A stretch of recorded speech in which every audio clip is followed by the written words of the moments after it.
In this video, I'm going to show you how to cancel your Disney Plus subscription. So if you're billed directly through Disney Plus, you can cancel your subscription within a few minutes. So we're going to go over this method, but the process is going to be different if you subscribe to Disney Plus through a third party. So if you don't know what yet, then what I recommend that you guys do is try out this method first, and then later on in the video, I'm going to tell you another way that you're able to go ahead and cancel your subscription. So you want to head over to Disney Plus, and you want to go ahead and make sure you are signed in with your account. You could do this process both on a mobile device, a desktop, or on a PC. I personally recommend using a desktop just because I do think it's a little bit easier, but you could do it on any of those other platforms.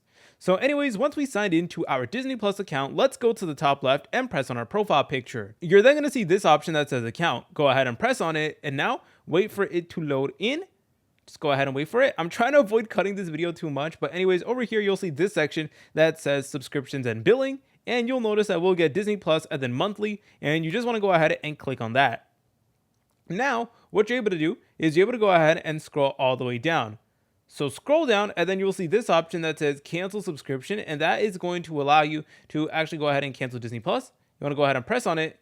And then from here, go ahead and select on cancel subscription once you're 1000% sure, and then you should be good to go. And that is going to cancel your subscription right over here. So that is how you're able to do it. So if you subscribe to Disney Plus using a third party, you will need to cancel through the company that bills you instead. So whether you're using Apple App Store, Google Play, Amazon Roku, or your mobile carrier or internet provider, you're able to go ahead and contact them and ask them to cancel the subscription for you. But this is how you're generally able to go ahead and cancel your Disney Plus subscription. If you guys found this video helpful, make sure to leave a like, subscribe. I'll see you in the next video.